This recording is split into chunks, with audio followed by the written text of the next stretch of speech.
intensif telah dilaksanakan dalam rangka penelusuran distributor dari pemasok bahan baku pelarut propilen glikol ini yang sampai ke industri farmasi, ya, yang melakukan produksi sirup obat yang tidak memenuhi persyaratan yang sudah teridentifikasi.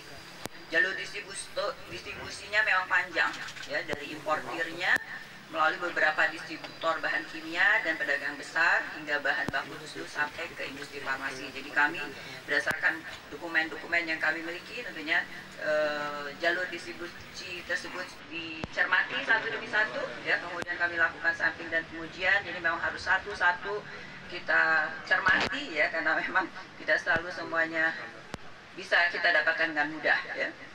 Nah, hari ini, ya, ini kita ada di TKP-nya. Ya. Jalur distribusi bahan pelarut dari CV Samudra Chemical, nggak apa-apa kan disebutkan namanya, ya, yang berhasil diidentifikasi oleh Badan POM. CVSC ini, ya, merupakan supplier dari distributor kimia CV APG, ya. CV APG ini adalah apa ini? Anugerah Perdana Gemilang, ya. Jadi CV Samudra Chemical adalah distributor kimia dari CV Anugerah Perdana Gemilang dan CV Anugerah Perdana Gemilang ini juga memasok utama untuk CV Budiarta. Dan CV Budiarta ini merupakan pemasok propilen glikol yang terbukti tidak memenuhi syarat ke industri farmasi PT Yarindo yang sebelumnya sudah mendapatkan sanksi pencabutan izin edar dan pencabutan JPOB dan sedang dalam proses untuk pemidanaannya, ya. Nah, dalam penelusuran lanjutan distributor kimia dari CV Samudra Chemical ini, Badan POM mengambil sampel bahan kimia sebagai bukti dan dilakukan uji laboratorium. Hasil uji menunjukkan bahwa 12 sampel dengan identitas propilen glikol terdeteksi memiliki kandungan EG dan DEG yang sangat jauh dari persyaratan, ya. Kalau ini bahan baku, ya, kita saja, yang harusnya 0,1%, 9 sampel terdeteksi kadarnya sampai 52% dan ada yang sampai 99%. Jadi hampir 100% adalah kandungan EG, jadi bukan lagi propilen glikol. Berarti juga ada aspek pemalsuan, ya. Berarti labelnya propilen glikol padahal dalamnya adalah etilen glikol, yaitu ini adalah pencemar yang menimbulkan suspek untuk gagal ginjal atau kematian tentunya, ya. Konsentrasinya begitu tingginya. Kemudian juga ada 2 sampel dengan identitas sorbitol, ternyata kandungannya adalah DEG sampai 1,34%. Nah, selain mengambil sampel bahan kimia dari CV Samudra ini, Badan POM juga mengamankan beberapa barang bukti, ya, yang diamankan banyak, ya.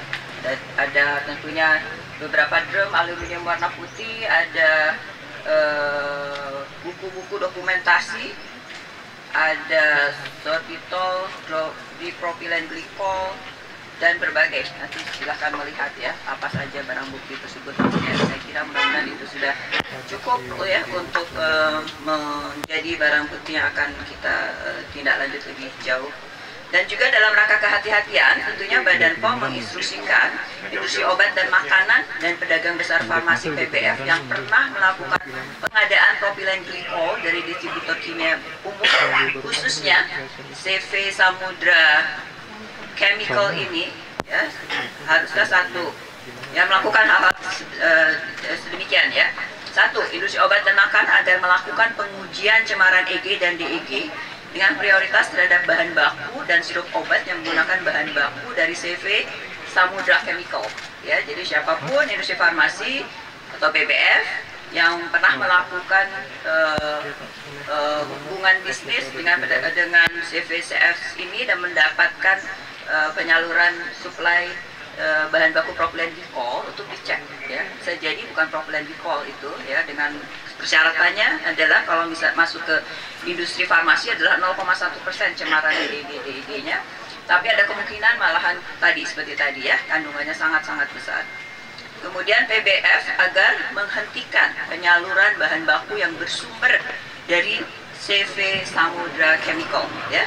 PBF menghentikan penyaluran bahan baku yang bersumber dari CV Samudra Chemical. Jadi jejaringnya itu memang panjang, ya, dari importir, distributor, sampai beberapa distributor baru sampai ke industri farmasi, dan ini yang sedang kita kejar satu persatu ya. Kemudian ada hal yang kedua adalah ya, Badan POM juga telah melakukan penelusuran lebih lanjut penggunaan bahan baku pelarut propylene glikol dengan batch yang tidak memenuhi persyaratan. Jadi setiap kita temui satu batch yang tidak memenuhi persyaratan, kita melakukan lagi penelusuran di industri farmasi yang sebelumnya yang telah diumumkan, kan ada industri farmasi sebelumnya dengan batch tertentu yang tidak memenuhi syarat. Kemudian kita lakukan penelusuran terhadap pemasoknya. Didapatkan informasi bahwa batch pelarut dimaksud juga digunakan di beberapa industri farmasi yang lain. Selanjutnya, dilakukan segera proses sampling dan ujian bahan baku pelarut dan produksi jadi dari industri farmasi yang menggunakannya, yaitu ada 2 industri farmasi yang sudah kita dapatkan cukup bukti, PT CF dan PT SF. PT Samco Pharma, disebutkan ke Bapak? PT Samco Pharma dan PT Cibros Pharma. Berdasarkan hasil pengujian terhadap bahan baku dan produk jadi PT Cibros Pharma dan PT Samco Pharma, cemaran EG dan DEG-nya dalam bahan baku pelarut tersebut tidak memenuhi persyaratan dan dalam produk jadi bahkan melebihi ambang batas aman. Sehingga pada kedua industri farmasi tersebut, Badan POM telah melakukan tindak lanjut dengan memerintahkan penarikan sirup obat dari peredaran seluruh Indonesia dan pemusnahannya terhadap seluruh batch produk yang mengandung cemaran EG dan DEG melebihi ambang batas aman. Ya, jadi menarikan seluruh produk itu menjadi tugas tanggung jawab kewajiban dari industri farmasi tersebut, tapi tentunya dimonitor ya dan didampingi dan secara aktif karena kejadiannya sekarang berbeda ya, kejadiannya luar biasa. Jadi pendampingan langsung juga dilakukan oleh kantor-kantor Badan POM di seluruh Indonesia. Penarikan mencakup seluruh gerai terlain dari pedagang besar farmasi, instalasi farmasi pemerintah, apotek, instalasi farmasi rumah sakit, puskesmas, klinik, toko obat ya, dan praktik mandiri tenaga kesehatan. Pemusnahan semua persediaan sirup obat ini akan nanti disaksikan oleh petugas unit pelaksana teknis UPT Badan POM dengan tentunya ada berita acara pemusnahan. Ini akan segera ya, setelah ada penarikan kemudian akan ada pemusnahan. Itu untuk semua produk-produk dari 3 PT yang sebelumnya juga yang sudah ditarik izin edar dan dibutuhkan penarikan. Ini ada produk PT CF yang ditarik dan dimusnahkan, nama obat Sitomo, Sitoprim. Nah, produksi Samco Pharma adalah Samcodril dan Samconal. Terhadap produk sirup obat dari kedua PT tersebut yang menggunakan terhadap produk sirup obat PT CF dan PT SF lainnya yang menggunakan pelarut propylene glikol, polyethylene glikol, sorbitol atau glycerin dilakukan penghentian produksi dan distribusinya sampai ada perkembangan lebih lanjut terkait dengan hasil uji dan pemeriksaan CPOB-nya. Ya, jadi untuk produk yang lain pun juga sirup-sirup obat yang lainnya selain dari itu juga penghentian produksi dan distribusinya. Selain kepada industri farmasi, Badan POM juga melakukan pemeriksaan terhadap pemenuhan cara distribusi obat yang baik (CDOB) oleh PBF yang menyalurkan bahan baku pelarut propylene glikol yang mengandung cemaran EG/DEG yang tidak memenuhi persyaratan. PBF yaitu PT DBK dan PT MAK. Ini apa nih tadi? Ya, Mega Setia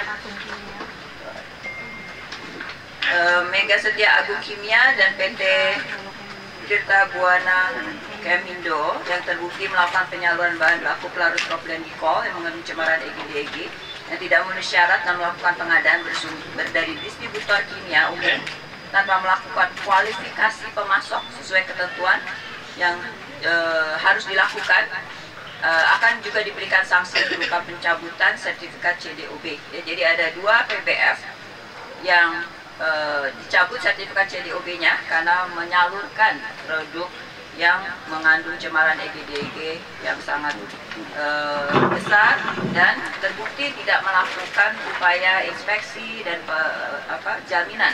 Ya. Jaminan dikaitkan mutu dari pelarut yang didapatkan. Kembali Badan POM menegaskan dan Badan POM akan terus memperbaharui ya ini karena ini masih terus kita kembangkan, jadi akan ada informasi berkembang ya dan kami mohon kerjasama dan dukungan rekan-rekan media untuk menyampaikan informasi yang akurat, benar, dan valid kepada masyarakat. Kami juga menyampaikan terima kasih pada pihak Bareskrim yang bersama-sama dengan Badan POM mengembangkan ya, penyidikan lebih lanjut sehingga kita betul-betul bisa menuntaskan permasalahan ini. Demikian, terima kasih. Assalamualaikum warahmatullahi wabarakatuh. Assalamualaikum warahmatullahi wabarakatuh. Oke, kita ada apa dari pertemuan rekan-rekan dari Bareskrim. Silakan. Baik, terima kasih yang saya hormati Kepala BPOM dan rekan-rekan sekalian media. Jadi kami dari Bareskrim, tim gabungan akan terus berkoordinasi dan berkolaborasi dengan BPOM dalam menindaklanjuti adanya kasus gagal ginjal akut. Oleh karena itu, tentunya diminta semua bersabar karena proses ini masih terus berlanjut dan akan terus kita dalami.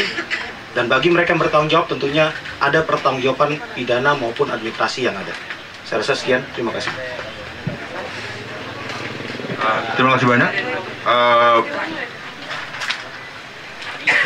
Kita undang media untuk bertanya, silakan. Silakan, Mbak. Sebutkan nama dan media yang mana. Selamat siang. Selamat siang, saya Vidya dari Detik Health. Ada beberapa pertanyaan. Pertama, kemarin dari 3 perusahaan yang beberapa produknya ditarik izin edar kan total ada 69 obat cair ya Bu ya. Sekarang apakah artinya jumlahnya bertambah obat yang ditarik izin edarnya atau konfirmasinya? Kemudian apakah ada info seberapa banyak yang menggunakan produk-produk tersebut Ibu? Mengingat totalnya sekarang ada 324 kasus total yang sudah terlaporkan, mungkin bisa dipastikan berapa banyak yang sudah menggunakan produk-produk obat cair tersebut. Kemudian mungkin bisa minta penegasannya Ibu terkait tadi temuan dari 2 PT baru, apakah memang ada kelalaian atau sudah ditemukan ada unsur kesengajaan di baliknya Ibu? Terima kasih. Pertama saya akan menambahkan tadi ya, pada hari ini juga PT Samudra ini apa? PT Samudra Chemical ini kategorinya bukan PBF ya, bukan pedagang besar farmasi. Ini adalah distributor kimia. Nah, artinya Badan POM tidak bisa sampai melakukan penindakan sampai ke pedagang besar farmasi. Nah, pada hari ini kami juga menyerahkan kepada Bareskrim untuk penindakan lebih lanjutnya ya. Karena Badan POM berhenti di PBF ya, karena itu adalah ketentuan yang ada. Ya, menambahkan. Tadi pertanyaannya ya tentu saja bertambah jumlah obatnya sesuai dengan produknya dari 2 industri farmasi yang baru saja kami sampaikan. Kemana saja tentunya catatan distribusinya ada ya dari tentunya produsernya, dan ini yang sedang kita lakukan dengan proses penarikan tersebut akan juga ketahuan di mana saja, dan Badan POM UPT yang akan mencermati ya di wilayah-wilayah di mana didistribusikan. Saya kira kita bisa minta catatannya kan pada produsennya didistribusikan kemana saja, dan kami nanti balai-balai POM, Badan POM di seluruh Indonesia di mana lokasi didistribusikan itu akan bisa mencermati nanti ada di mana saja. Ya. Saya kira itu harus difokuskan lebih lanjut juga ke masyarakat ya, ada di mana saja jalur distribusi. Ada yang lain pertanyaannya belum terjawab? Berarti total berapa banyak yang menggunakan masih dalam pencarian ya Bu ya? Oh, yang menggunakan masalah lain lagi ya. Ya itu pendalaman. Mungkin nanti pendalaman pidananya itu bisa sampai ke sana ya. Apalagi dan juga dikaitkan dengan apakah ini menyebabkan salah satu kematian yang ada, itu pendalaman dari pidana akan memperberat nanti tentunya dalam hukuman pidana yang bisa diberikan. Tadi pertanyaan kedua tadi Bu, apakah ada unsur kesengajaan atau kelalaian?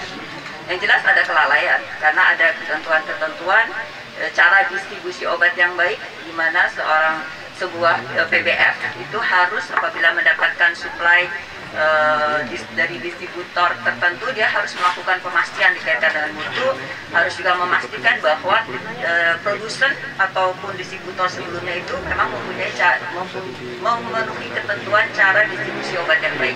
Artinya mutunya juga ada jaminan, dan mereka harus melakukan pengujian juga untuk setiap bahan baku atau bahan pelarut yang mereka terima, dan itu tidak ada catatan yang menunjukkan hal demikian. Jadi saya kira teman-teman tidak asal melakukan penegakan sanksi ya tanpa adanya kepastian bahwa itu tidak dilakukan.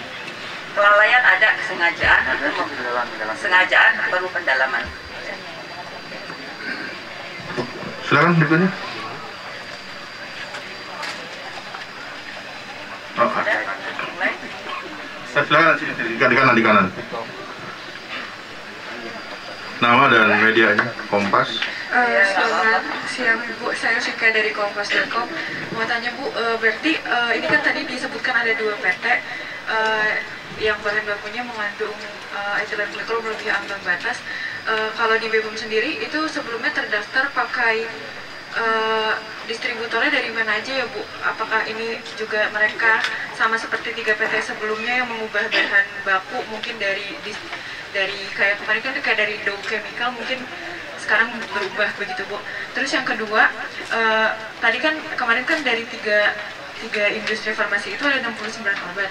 Itu berarti termasuk 5 obat sirup yang sebelumnya diumumkan BPOM atau enggak ya Bu? Maksudnya kan sebelumnya ada Konimex dan segala macam, itu berarti sudah termasukkah atau 69 ditambah 5 itu? Meskipun yang 5 itu juga ada beberapa yang masuk 69 ya Bu, bisa diklarifikasi. Terus yang ketiga, Bareskrim kan katanya sudah mengirim surat untuk minta klarifikasi sama BPOM. Mungkin termasuk soal pengembangan di BPOM bagaimana? Itu apakah suratnya sudah diterima BPOM dan nanti siapa saja sekiranya yang akan datang ke Polri untuk memberikan klarifikasi itu Bu? Terima kasih. Oh gitu ya. Ya, saya kira surat dari Bareskrim itu memang selalu ya, itu rutin administrasi ya. Dalam kolaborasi tersebut ada surat menyurat, itu adalah permintaan dari Bareskrim karena ada perkara yang sudah dilimpahkan ke Bareskrim, mereka akan meminta Badan POM sebagai expertnya ya, karena tentunya keahlian dikaitkan dengan cara produksi obat yang baik, cara distribusi yang baik, itu kan ada di Badan POM. Jadi keterangan. Kemudian nama obat yang sebelumnya tentu saja sudah ada ya, karena itu kan yang produsennya kan 3 itu, gitu ya. Kemudian apa lagi tadi? Apa tadi? Distribusi ya. Apakah PBF-nya yang 2 ini sama dengan yang sebelumnya? PBF-nya beda. PBF yang barusan itu beda dengan sebelumnya. Ya, jadi jadi jejaringnya itu sangat kompleks sekali ya. Dari satu temuan industri farmasi itu kita kembangkan lagi ke distributornya kemana, nanti itu muter-muternya. Jadi cabang-cabangnya ini nggak perlu dikeluarin lagi. Tapi ini kita menggambarkan contohnya seperti ini ya. Nggak kelihatan kan nama-namanya. Calon-calon lebih lanjutnya ada di sini gitu ya. Jadi satu-satu kita cermati. Jadi kita kembangkan seperti ini. Itu melibatkan banyak PBF, melibatkan juga ini jangan keluar ya. Dan jangan ikutin. Dan juga ada terutama distributor kimia. Nah itulah ya.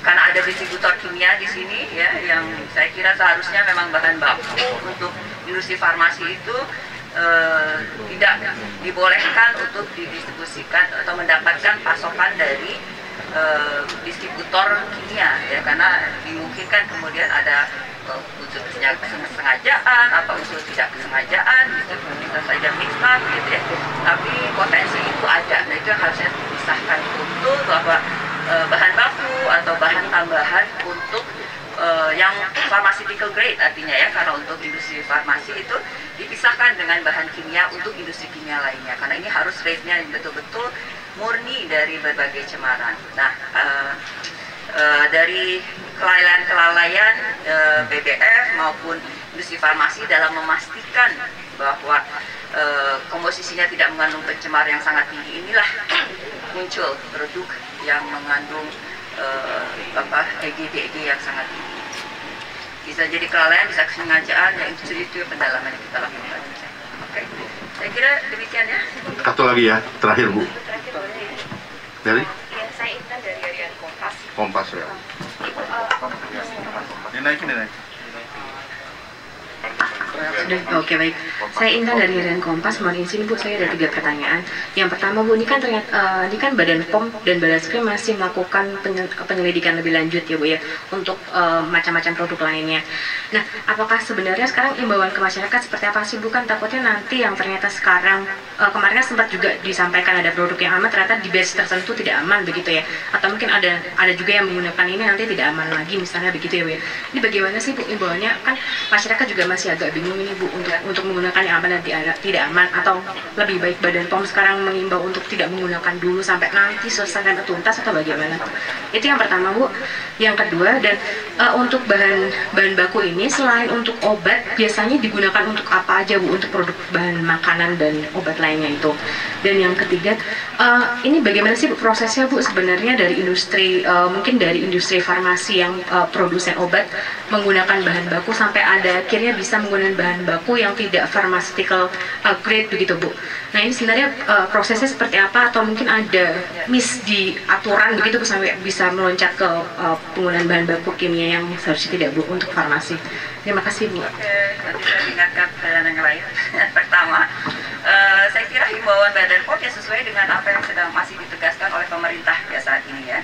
Bahwa yang dibolehkan sekarang adalah yang tidak produk yang tidak menggunakan pelarut yang 4 itu ya, propilen glikol, polietilen glikol, sorbitol, dan glycerin. Jadi produk obat sirup yang tidak mengandung pelarut, dan saya kira itu sudah diumumkan ya.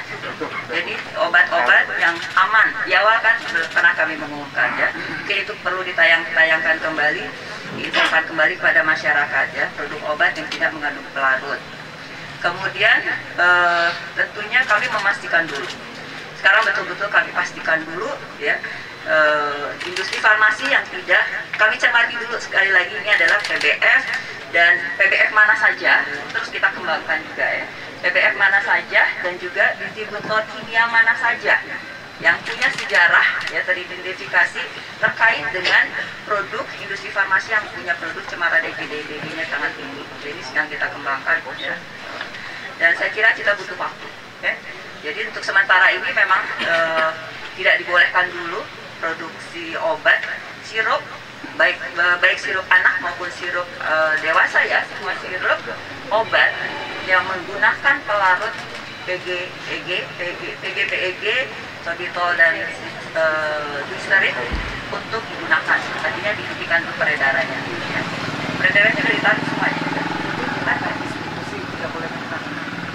Iya ya, didistribusi di titik-titik distribusi itu tidak boleh didistribusikan, tidak boleh diserahkan. Ini apa? Freeze ya, di freeze. Ada mungkin yang di hold dulu ya, tidak boleh diserahkan, tidak boleh dibeli oleh masyarakat, jadi tidak boleh ada penyerahan. Tapi di hold saja ya, kalau sudah ketahuan kandungannya tentu ditarik peredaran dan sebagainya. Tapi untuk sementara di hold saja dulu.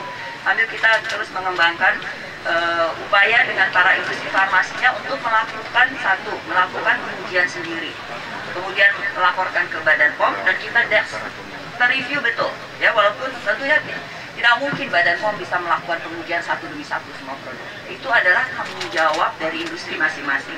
Jadi sekarang ada periode yang kita berikan untuk mereka melakukan pengujian, kemudian melaporkan ke Badan POM, dan kita melakukan review, satu-satu review ya.